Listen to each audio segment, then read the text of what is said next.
thank you kindly for being here. Of course, there are other places that you could have been on such a pleasant afternoon. However, on a keep it real style, you know this is where it's happening, as Miss Anderson said. So on that note, and especially the young people, and you know what?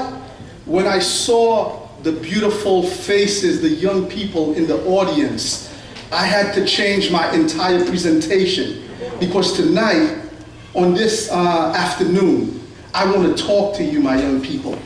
I want to talk to you because you are the future. And truthfully, you are the savings account of Haiti. Without you, there will be no Haiti.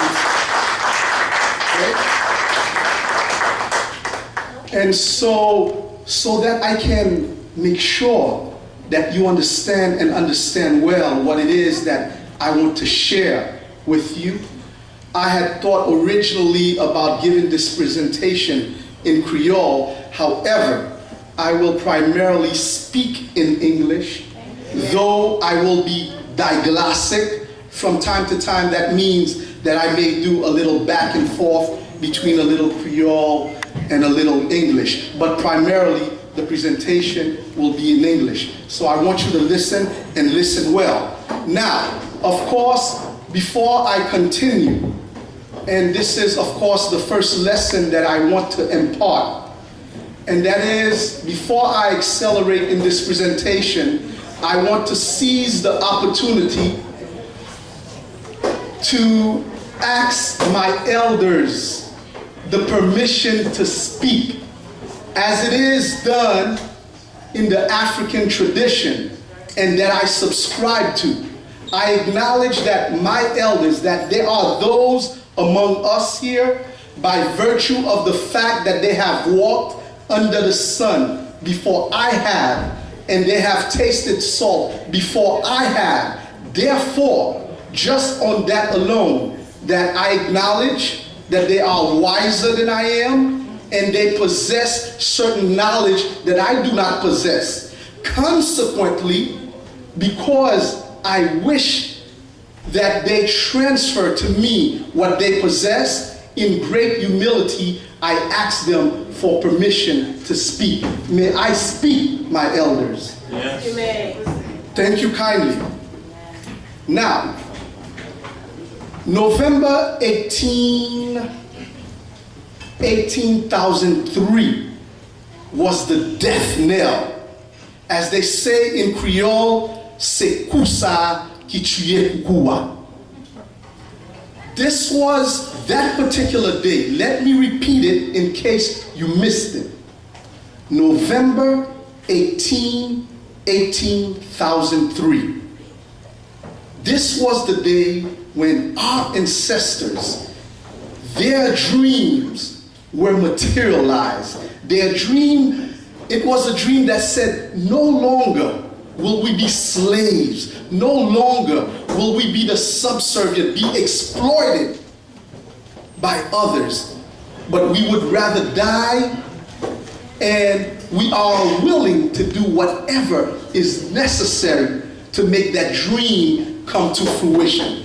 As such, on that particular day, they sent the French packing. They said, no more. And of course, we are here to celebrate a very great symbol, not an ordinary symbol, but an extraordinary symbol.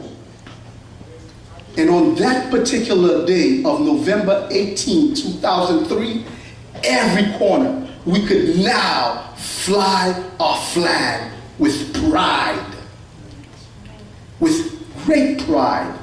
Libe, libe.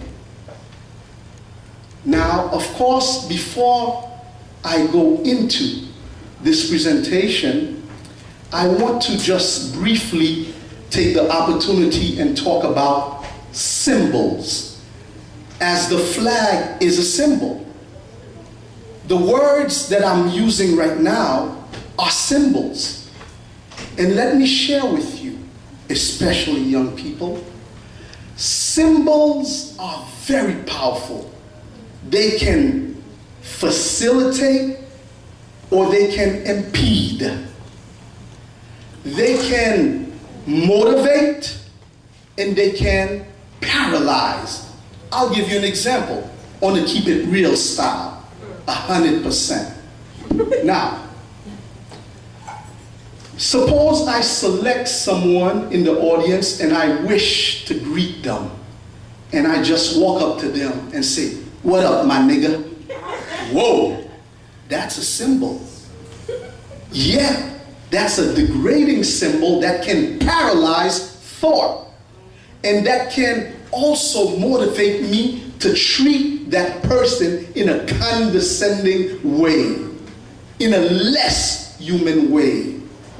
On the other hand, check this out. What if I walk up to the same person in the audience, but instead of saying, "What up, my nigga," I say, "How you doing today, my brother? How you doing today, my sister?" Big difference. Yep. At this juncture, the mere symbol of calling this person my brother, I am now inclined to treat my brother with reverence and love. So young people, the message here is very clear. Be very careful of the symbols that you allow that comes into your mind, as symbols have the power to do what?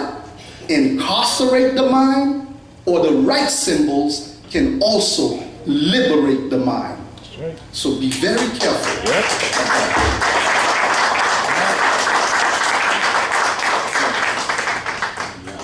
Now, of